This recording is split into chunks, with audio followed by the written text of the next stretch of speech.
깔끔한 개인 지침을 가진 육각형의 역할 중앙 미드필더입니다. 공격 임무의 경우에는 더욱 앞으로 전진하라는 선수의 기본 위치를 끌어올리는 지침이 걸려있고, 지원 임무의 경우에는 그야말로 깔끔 그 자체, 아무런 지침도 켜져 있지 않습니다. 그리고 수비 임무의 경우에는 앞으로 전진하라는 지침이 꺼져 있으며, 대신에 포지션 구프 지침이 켜져 있습니다. 공격 임무는 적극적으로 이선의 공격형 미드필더 자리까지 올라가서 포지셔널 플레이를 유발합니다. 선수의 선호 플레이나 전술의 전체적인 성향에 따라서 아래에 조금 머무른 뒤에 위로 올라가기도 하지만, 중앙 미드필더 공격 임무의 경우에는 움직일 때 그 목표 구역이 이선의 공격형 미드필더 포지션입니다. 그래서 거의 대부분 공격형 미드필더를 강하게 옆으로 밀어냅니다. 기본적으로 페널티 박스 에리어 언저리, 여기가 공격 임무의 목표 구역이 되고, 상황에 따라서는 더 앞으로, 더 안으로 침투하기도 합니다. 지원 임무는 그것보다 조금 더 아래, 그리고 수비 임무는 그것보다 더 아래. 이렇게 수비 임무의 경우에는 자기 앞에 전방의 공간이 비더라도 그곳으로 나가지 않는 게 바로 포지션 구프라는 저 지침 때문이에요. 중앙 미드필더의 1차적인 임무는 연계입니다. 오버로드 안에서 출발점부터 공을 주고받으면서 연계하는 과정 전체를 담당하고, 공격 임무의 경우에는 상황에 따라서 아이솔레이션이 돼서 슈팅을 때리기도 하지만, 어디까지나 중앙 미드필더의 1차 임무는 중앙 미드필더 구역에서 연계를 담당하는 겁니다. 즉, 링크로서 선수들의 사이사이를 채워주는 역할입니다. 제가 중앙 미드필더의 공격 임무가 2선까지 올라간다고 얘기했다고 해서 중앙 미드필더가 공을 잡은 상태로 드리블을 해서 이렇게 올라가는 건 아닙니다. 아예 드리블 돌파 같은 그런 행동을 안 하는 건 아니지만, 우리가 앞에서 살펴본 메짤라나 전진형 플레이메이커에 비해서는 드리블 돌파로 상대와 이렇게 승부를 보는 그런 경우는 거의 없습니다. 메짤라나 전진형 플레이메이커는 내부적으로 상대 수비를 드리블 돌파로 뚫어내는 그런 설정이 높아요. 그런 설정이 높게 잡혀 있지만, 중앙 미드필더는 그런 설정 자체가 낮습니다. 그래서 직접적으로 승부를 통해서 상대를 뚫고 들어가진 않아요. 그러니까 당연히 선수의 능력치를 보면 공격 임무지만 능력치에 드리블을 요구하진 않습니다. 히든 지침에 대해서도 좀 말씀을 드리자면, 다른 역할에서는 한두 개씩 거의 발견되는 히든 지침도 중앙 미드필더에게서는 특별히 발견되지 않습니다. 공격형 미드필더가 그랬던 것처럼 선수의 모든 항목들, 그러니까 성향을 비롯해서 행동 선택지까지 모든 게 오롯이 선수의 능력치를 기반으로 작동하도록 모든 게 적당하게 설정이 되어 있습니다. 이렇게 깨끗한 지침을 가졌다고 해서 여기 한두 개 지침을 켜가지고 전진형 플레이메이커처럼, 혹은 메짤라처럼, 혹은 박스 투 박스 미드필더처럼 그렇게 사용할 수 있을까라고 그렇게 생각하지는 마세요. 각각 역할들은 내부적으로 우리가 조절할 수 없는 설정 수치와 히든 지침을 가지고 있어서, 그렇게 겉으로 보이는 지침 한두 개로는 그런 역할들을 대신할 수가 없어요. 물론 지침들이 어떻게 작동하는지, 그리고 선수의 역할이 어떤 건지 충분히 이해를 한 다음에, 그 다음에 이제 적당하게 타협을 할 생각이라면, 그렇다면은 입맛에 맞게 추가해서 사용하는 건 괜찮다고 생각합니다. 다만 가끔씩 뉴비들이, 자작 전술을 처음 만드는 뉴비들이 하는 것처럼 좋아 보이는 지침들을 전부 다 갖다 붙여가지고 알록달록하게 빈칸에 색칠놀이 하는 것처럼 그렇게 지침들을 꽉꽉 채워가지고 그런 식으로 선수를 통제하려고 하지 마세요. 선수의 특정 행동을 자기가 원한다고 해서 그 행동만 하도록 선수를 갖다가 정확하게 틀에 맞춰가지고 통제를 해버리면은 그 선수는 그 행동만 하는 게 아니에요. FM은 그렇게 선수의 행동을 전부 일일이 통제하는 게 아니라 그런 행동이 나올 수 있도록 성향과 여러가지 지침을 조절해서 비율을 맞추는 게임이에요. 중앙 미드필더는 상대 수비와 직접적으로 승부를 통해서 이렇게 뚫고 들어가는 그런 행동 패턴이 없기 때문에, 그 대신에 필요한 게 뭐냐면은 바로 왕성한 활동량입니다. 드리블 돌파에 필요한 천재성, 민첩성, 균형 감각, 속도, 이런 것들은 크게 필요하지 않아요. 지금 이렇게 우리가 선수의 지침을 확인하고 능력치들을 하나하나 따지는 이유가, 이 선수가 경기장에서 어떻게 뛰는지 머릿속으로 이미지를 그리기 위해서입니다. 그래서 순서대로 우리가 메짤라, 전진형 플레이메이커, 지금 중앙 미드필더까지 이렇게 하나씩 살펴봤잖아요. 그러니까 머릿속으로 이미지를 대충이라도 그려보십시오. 메짤라와 전진형 플레이메이커가 상대 수비와 승부를 하는 이미지, 그리고 메짤라가 하프 스페이스로 돌아서 침투하는 이미지, 그리고 중앙 미드필더는 그렇게 하프 스페이스를 돌파하거나 드리블로 승부를 보거나 그런 게 아니라 중앙에서 왕성하게 움직이면서 선수들 사이사이를 채워주는 이미지입니다. 머릿속에 전술판을 딱 그린 다음에 선수들이 어떻게 움직이는지 그림을 그리세요.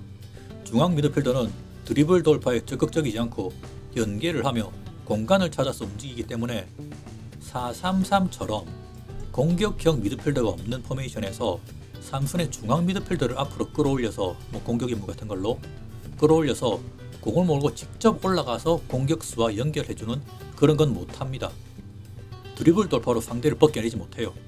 그래서 보통 뉴비들이 4-3-3 같은 공격형 미드필더가 없는 포메이션에서 중앙 미드필더를 앞으로 끌어올려서 공미처럼 쓰려고 하는데 공미처럼 그렇게 사용할 수는 없어요. 중앙 미드필더는 중앙 미드필더고 공격형 미드필더는 공격형 미드필더입니다. 선수의 역할을 고민할 때 메짤라처럼 특정 방향성을 가진 역할이거나 혹은 전진형 플레이메이커처럼 행동 선택지를 고를 때 뚜렷하게 색깔을 가진 그런 역할도 좋지만 중앙 미드필더처럼 육각형에 무난하면서 중앙구역에서 빈 곳을 채워주는 그런 역할도 필요합니다. 모든 선수가 삐쭉빼쭉 오른쪽으로 침투하고 왼쪽으로 침투하고 항상 결정적인 스루 패스를 막 찔러놓고 그렇게 할 필요는 없어요. 중앙 미드필더는 공격형 미드필더와 마찬가지로 3선에 있는 육각형의 역할, 그야말로 다재다능한 역할입니다. 보통은 좌우의 위치에 따라서 왼쪽에는 왼발, 그리고 오른쪽에는 오른발을 놓는 게 맞아요. 보통은 상대의 압박이 이렇게 동시모드로 강하게 압박을 하지 않습니까? 그래서 이런 강한 압박을 피하기 위해서 정발, 왼쪽 왼발, 오른쪽 오른발 이렇게 두는 게 권장되지만 상대의 압박이 약한, 그러니까 중앙 미드필더의 수비 임무 같은 경우에는 상대의 압박의 끄트머리쯤에 위치하거든요. 그래서 굳이 정발을 선택하지 않아도 괜찮습니다. 물론 이것도 상대의 압박을 잘 보고 정해야 하는 겁니다. 상대의 압박이 우리의 중앙 미드필더가 있는 3선까지 강하게 압박을 한다. 그러면은 정발이 조금 더 상대에게 공을 뺏길 확률이 줄어들어요. 그렇지 않고 상대의 압박이 좀 약하다. 그럴 경우에는 중앙 미드필더 수비 임무 같은 경우는 왼쪽에 오른발, 오른쪽에 왼발 이런 식으로 역발로 놔도 괜찮습니다. 그렇게 하면 넓은 쪽을 바라보고 패스를 하기 때문에 좀 더 패스의 방향이 좀 더 다양해지죠. 중앙 미드필더를 가장 잘 소화할 수 있는 선수라면 아마도 케빈 데브라이너가 아닐까 생각합니다. 물론 케빈 데브라이너는 어느 역할에 나와도 잘하겠지만 이 선수의 능력치를 보면은 압도적인 개인기와 시야, 판단력, 중거리 슈팅 능력치, 딱 봐도 중앙 미드필더 공격 임무 혹은 지원 임무에 딱 어울리는 능력치예요. 김덕배가 실축에서는 메짤라처럼 뛰지만 FM 속의 능력치만 보면 메짤라보다는 중앙 미드필더 쪽에 좀 더 어울려 보이긴 합니다. 우리 김덕배 이야기가 나왔으니 하는 말인데, 우리가 실축에서 자주 보는 대지를 가르는 패스 같은 거 있지 않습니까? 오른쪽 구석에서 왼쪽 구석까지 쭉 지르는 이런 패스들, 이런 대지를 가르는 패스들은 선수의 패스 능력치도 중요하지만 그보다 이전에 그런 패스가 발동하게 해주는 시야가 굉장히 중요해요. 그래서 지금 우리가 보고 있는 케빈 데브라이너, 김덕배 정도의 20에 가까운 능력치가 아니라면은 이렇게 오른쪽에서 왼쪽 구석으로, 왼쪽에서 오른쪽 구석으로 이렇게 대지를 가르는 패스, 이런 것들은 거의 나오지 않습니다. 이런 패스들은 패스 20, 시야 20, 판단력 20 이런 것처럼 진짜 말 그대로 제일 높은 능력치, 이런 것들을 요구를 합니다. 그러니까 전술을 만들 때 우리 무슨 풀백이 여기에서 대지를 가르는 패스를 이쪽으로 날려서 이 선수가 무슨 침투를 해서 이런 식으로 전술을 만들지 마세요. 이런 식의 전술은 우리가 손댈 수 있는 전술 지침이나 팀 지침으로 다이렉트 패스를 아무리 길게 줘도 이런 패스는 안 나옵니다. 선수의 능력치가 우선 이러한 조건을 만족시켜 줘야 돼요. 네, 케빈 데브라이너가 나오니까 이런저런 이야기를 좀 더 추가를 했습니다.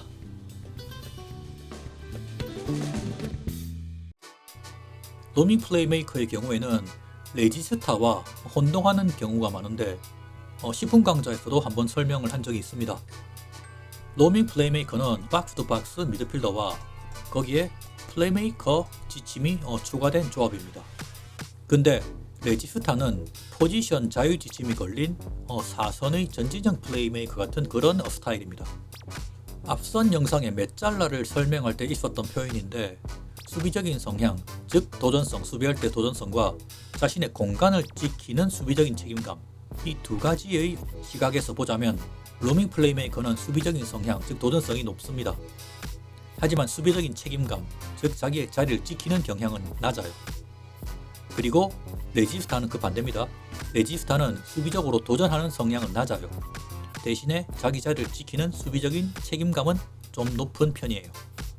그래서 로밍 플레이메이커와 레지스타를 헷갈리시는 분들은 딱 이러한 점에서 확실하게 차이점을 이해를 하시면 되겠습니다. 이와 관련해서 10분 강좌를 보시려면 상단에 연결된 영상을 클릭하시면 됩니다. 공격 상황에서의 로밍 플레이메이커는 Surging Forward Runs 라는 히든 지침이 있는데 이게 의미하는 게 전방을 향해서 surging하게 움직임을 가져가라는 뜻입니다. 여기서 surging이라는 말이 무슨 말인가 하면은 명단어의 급격한 상승, 급격한 움직임 이런 걸로 해석이 되는데 하프 스페이스를 공략하러 하는 수비수와 풀백 사이로 이동 이런 지침보다는 좀 더 포괄적으로 전방으로 향해서 빠르게 쇄도하라는 그런 의미입니다. 물론 거기에는 선수의 오프더볼이나 예측력, 적극성, 활동량, 속도도 그렇고 이렇게 빈 공간을 파악하고 그곳으로 움직이는 능력이 필요하겠죠. 그리고 carry the ball more 라고 하는 볼을 스스로 운반해서 움직이는 히든 지침도 있습니다. 그래서 로밍 플레이메이커는 자기가 있는 자리에서 공을 직접 운반해서 움직이기도 합니다. 추가적으로 로밍 플레이메이커는 풀맨 파생형이니까 creative freedom, 히든 지침도 물론 가지고 있습니다. 당연히 기본적인 포커스 플레이 지침도 있습니다. 거기에 더해서 수비 상황에서 공을 따라서 깊숙이 내려오는 track back more 라고 하는 히든 지침, 보통은 이게 박스 투 박스가 가지고 있어요. 이러한 히든 지침까지 가지고 있습니다. 그냥 자리를 지키는 수비가 아니라 박스 투 박스 미드필더처럼 공을 따라서 뛰어다니는 사냥개 같은 되게 공격적인 그러한 수비를 합니다. 여기서 잠깐, 로밍 플레이메이커가 다른 역할이 가진 히든 지침들을 굉장히 많이 가지고 있죠. 근데 그렇다고 해서 똑같은 수준으로 그와 같은 임무를 수행한다고 생각하시면 안 됩니다. 이거는 좀 추측이긴 한데 이런 선수들의 역할이 가진 히든 지침들 있잖아요. 이게 0과 1 중에서 딸깍하고 켜고 끄는 게 아니라 게이지를 올리고 내리는 것처럼 여러 단계를 가지고 있는 그런 옵션일 겁니다 아마. 역할마다 히든 지침이 공통된다고 하더라도 모두가 똑같은 값을 가지는 게 아닙니다. 로밍 플레이메이커는 기본적으로 활동 반격이 어마어마하게 넓어요. 공을 따라서 우리 센터백 근처까지 내려오기도 하고, 그리고 공격하기 위해서 surging forward, 말 그대로 최전방으로 뛰쳐 들어가기도 하고. 그래서 로밍 플레이메이커는 그야말로 좀 좋아 보인다 싶은 모든 히든 지침을 다 가지고 있습니다. 그래서 히든 지침의 종합 선물 세트라고 할 수가 있어요. 여기서 주의점, 이렇게 역할마다 부여된 히든 지침은 새로운 시리즈, FM의 새로운 시리즈가 나오면 내부적으로 수정될 수 있습니다. FM 이전작에서도 히든 지침들이 있다가 사라지거나 혹은 없다가 갑자기 생기거나 이런 경우가 간혹 있어요. 기본적으로 포지션 자유가 걸리는 역할들은 선수의 능력치에 따라서 자신의 자리를 벗어나는 경우가 굉장히 많습니다. 그래서 선수의 움직임을 예상하기 어려워서 오버로드 혹은 아이솔레이션 이렇게 역할을 딱딱 배정해주기가 굉장히 애매해요. 어디에서부터 어디까지 움직이는지 그 활동 반경을 알아야지 우리가 전술을 만들 때 패스의 길이도 대충 예상할 수 있고, 그리고 반대 전환이라든지 침투하는 동료 선수들 이런 것들도 구성을 할 수가 있어요. 근데 지금 로밍 플레이메이커처럼 이렇게 자유도가 높은 역할들, 게다가 활동 반경도 이렇게 너무 높은 이런 역할들은 전술을 만들 때 이게 참 어려워요. 예. 지금껏 전투계열의 다른 기초 강좌나 선수 역할들의 영상들을 봐봤다면은 이렇게 많은 히든 지침들을 덕지덕지 가지고 있다고 해서 와 진짜 좋겠다, 혼자서 다 하겠네 라고 막연히 좋다고 생각하지는 마세요. 그 정도로 뉴비는 아닐 거라고 믿습니다. 혼자서 오버로드의 출발점부터 그리고 중간 과정의 연계, 패스, 탈출구, 거기에 더해서 아이솔레이션까지 이거는 말이 안 되죠.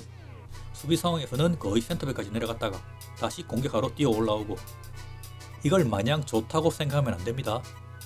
축구는 혼자서 북치고 장구치고 잘한다고 해서 혼자서 할 수 있는 스포츠가 절대 아니에요. 그죠? 축구는 가로폭 70m, 세로 길이 100m죠. 여기를 혼자서 아무리 축구를 잘하고 아무리 능력치가 좋아도 혼자서 중앙을 커버하지 못합니다. 절대로. 좋은 능력치를 가진 선수에게 자유도를 주는 건 좋기는 한데 이게 전술적인 여러 패턴들이 있지 않습니까? 오버로드의 출발점, 오버로드의 연계, 오버로드의 탈출구 이런 여러 가지 역할들을 패턴들을 한 선수에게 몰빵시켜 놓는 것은 장점보다는 단점이 압도적으로 많아요. 로밍 플레이메이커는 우리가 모두 알고 있는 전성기의 그 선수 폴 포그바를 모델로 만들어진 역할입니다. 전성기 시절에 폴 포그바의 영향력을 고려한다면은 바로 로밍 플레이메이커가 딱 거기에 맞는 그 역할이라는 것은 부정할 사람은 없을 겁니다. 하지만 FM 내에서 말하는 인게임 설명에 혹해서 어중간하게 좋은 선수를 로밍 플레이에 놔두고 머리를 싸매는 그런 실수는 좀 하지 말도록 합시다. 엄청나게 높은 수준의 능력치와 전술 전체가 로밍 플레이메이커를 위해서 구성되어야 하는 굉장히 비싼 역할이라 가지고 전술을 처음 만드는 뉴비들에게는 절대로 추천하지는 않는 역할입니다. 지금 현재 로밍 플레이메이커를 그나마 제대로 1인분의 역할을 할 수 있는 선수라고 한다면은 주드 벨링엄이나 카이세도 정도 아니면 데클란 라이스 그 정도를 말고는 다른 선수들은 그런 능력치가 부족해요. 개인적으로 로밍 플레이메이커에게 가장 중요한 능력치는 활동량 능력치고 이 활동량 능력치가 거의 20에 가까운 19, 18 이상 19 이렇게 되어야만 한다고 생각합니다. 아까 말했죠. 센터백까지 내려와서 다시 2선까지 올라가야 돼요. 그리고 그런 활동량을 지원해 줄 수 있는 오프더볼, 수비지 선정, 추가로 플레이메이커에게 요구되는 능력치, 각종 기술적인 능력치들 지금 머릿속에서 경기장에서 뛰는 로밍 플레이메이커의 이미지를 그려보면은 어마어마하게 많은 능력치가 있어야 될 것 같죠. 센터백까지 내려왔다가 다시 올라가면서 연계도 해야 되고 공도 받기도 하고 침투해서 슈팅도 때려야 되고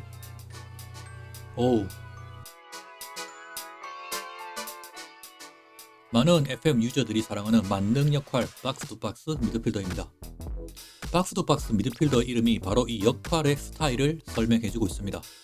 혹시나 모르시는 분들을 위해서 짧게 설명을 하자면 박스-투-박스 미드필더라고 하는 그 이름 그대로 박스로부터 박스까지, 즉 우리 편 페널티 박스로부터 상대팀 페널티 박스까지 왕성하게 활동하는 활동량의 미드필더를 박스-투-박스 미드필더라고 부릅니다. 그러니까 수비적으로도 공을 쫓아서 우리 팀 페널티 에리어 지역까지 내려가고 공격할 때는 상대팀 페널티 에리어까지 올라가고 말 그대로 전천후 미드필더인 겁니다. 전천후 미드필더라고 하니까 뭔가 귀에 익은데 아마 옛날 FM 시리즈에서 박스-투-박스 미드필더가 전천후 미드필더로 불렸던 적이 있을 겁니다. 뭔가 기억이 날랑말랑한데 아마 고인물들이 댓글에서 알려줄 거예요. 앞에서 설명한 로밍 플레이메이커의 설명에서 플레이메이커와 관련된 부분을 쏙 빼면은 바로 그게 박스-투-박스 미드필더가 됩니다. 짜잔. 박스-투-박스 미드필더의 히든 지침으로는 Make more surging forward runs 라고 하는 공격 상황일 때 완전히 자리를 이탈해서 전방으로 전진하는 그런 히든 지침이 있어요.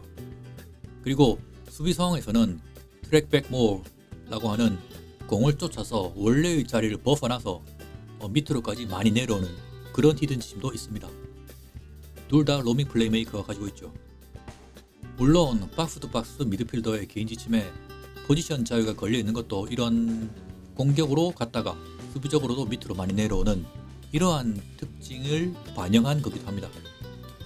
위에서 말하는 두 지침의 공통적인 특징이 있다면은 박스-투-박스 미드필더를 자기 자리에서 한참 벗어나게 한다는 겁니다. 그래서 공격적으로나 수비적으로 성향은 굉장히 높지만 수비적인 책임감은 낮아요. 여기서 말하는 수비적인 책임감이라고 하는 것은 상대가 이렇게 역습을 할 때라든지 우리가 공을 뺏겼을 때 자신의 공간을 이렇게 책임지는 능력 있잖아요. 공간을 책임지는 책임감, 즉 자리를 안 지키기 때문에 이 공간에 대한 책임감이 없다는 말이에요. 그래서 상대를 쫓아가서 수비할 때 공을 뺏는 거는 잘하지만 자신의 공간을 비우기 때문에 이 공간을 통해서 상대가 침투하는 것을 갖다가 어떻게 할 수는 없어요. 그래서 수비적인 책임감이 낮다는 표현을 합니다. 박스 투 박스 미드필더의 활동 반경은 앞선 로밍 플레이메이커와 기본적으로는 비슷해요.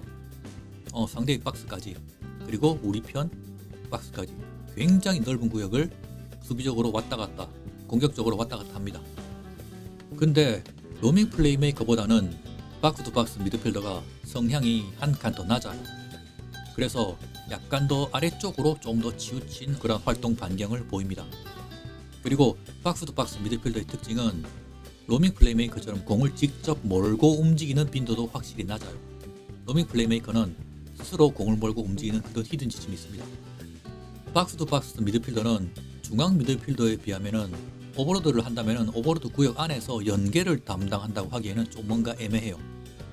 어쩌다가 자신에게 공을 주잖아요. 그럴 경우에는 그 공을 받아가지고 다시 뿌려주기도 해요. 하지만 포지션 자유 때문에 항상 이 자리를 벗어나서 앞으로 침투를 하든 상대의 공을 쫓아가지고 추적을 하든 이 자리에 있을 확률이 매우 낮아요. 그래서 연계를 한다기에는 뭔가가 애매해요. 물론 선수의 능력치가 좋으면은 좋은 패스를 할 수도 있고 그런 좋은 행동을 할 수도 있어요. 하지만 기본적으로 박스 투 박스 미드필더는 오버로드의 연계의 중심이 되지는 못합니다. 오버로드 아이솔레이션의 구성에서 A, B, C, D 이런 역할들이 나눠져 있잖아요. 출발점, 연계, 탈출구 이렇게 있다고 치면은 그 중에서 한 개나 두 개 담당하는 중심 역할들이 있을 건데 박스 투 박스 미드필더는 그렇게 중심 역할을 맡는 역할은 아니에요. 대신에 오버로드 안에 있는 A, B, C, D 그런 역할들 중에서 A에도 한번 갔다가 B에도 한번 갔다가 C에도 한번 갔다가 D에도 한번 갔다가 이런 식으로 모든 역할에 한 발짝씩 걸쳐 있는 게 박스 투 박스 미드필더의 특징입니다. 뭔가를 잘 하진 않아요. 근데 A도 갔다가 B도 했다가 C도 갔다가 D도 했다가 한 발짝씩 다 걸쳐 있어요. 그게 박스 투 박스 미드필더입니다. 그러니까 박스 투 박스 미드필더한테 연계를 잘 하길 바란다거나 패스를 잘 뿌리길 바란다거나 혹은 맨 뒤에서 오버로드의 출발점 역할, 공을 잘 받아주길 바란다거나 그런 걸 요구를 하면 안 돼요. 앞선 로밍 플레이메이커를 설명할 때 거의 다 설명을 해버려가지고 딱히 박스 투 박스 미드필더의 활동 반경이라거나 행동 패턴을 세세하게 설명할 필요는 없을 것 같습니다. 선수의 개인 지침을 보면은 박스 투 박스 미드필더는 로밍 플레이메이커보다 확실히 깨끗한 개인 지침을 가졌어요. 그래서 혹시라도 여기에 몇 가지 지침을 추가해서 박스 투 박스 미드필더를 자신의 입맛대로 조정하고 싶을 수도 있습니다.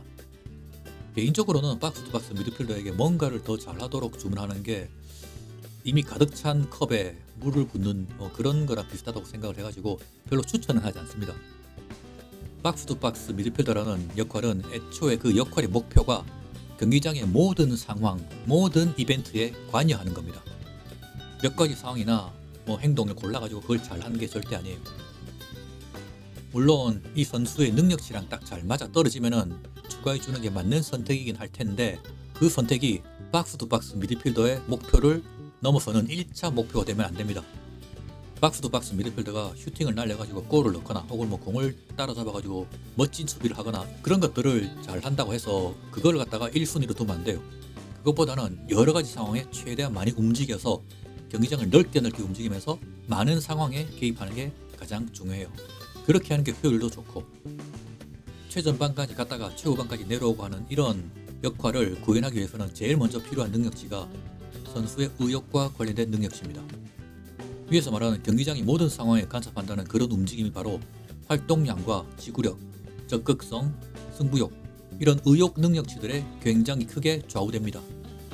추가적으로 오프더볼 능력치와 수비 위치 능력치, 적극성, 예측력 이런 능력치들까지 갖춰지면은 전방으로 공격에 참여하고 후방으로 수비하러 내려오고 이런 행동들의 정확성을 올려줘요. 로밍 플레이메이커와 거의 비슷하게 능력치를 공유하는데 박스 투 박스 미드필더가 좀 더 성향이 낮고 수비적으로 중요하다는 점에서 스위치와 태클, 1대1 마크, 집중력, 이런 수비적인 능력치가 좋은 선수가 박스-투-박스 미드필더를 맡는 게 좋습니다. 그래서 박스-투-박스 미드필더의 특징은 정리를 하자면 전방으로도 공격적으로 움직이고 그리고 후방으로도 수비적으로 많이 움직이고 대신에 자신의 자리에 대한 책임감, 자신의 자리를 지켜주지 못합니다. 그러니까 전술을 만들 때 박스-투-박스 미드필더는 어떻게 선수들과 조합을 하든 상관은 없어요. 박스-투-박스 미드필더가 핵심이 아니기 때문에.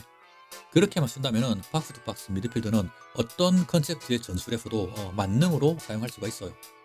지공에서도 좋고 그리고 역습에서도 좋습니다. 수비적인 책임감, 그것만 어떻게 우리가 커버가 된다면 박스-투-박스 미드필더는 굉장히 좋은 역할입니다.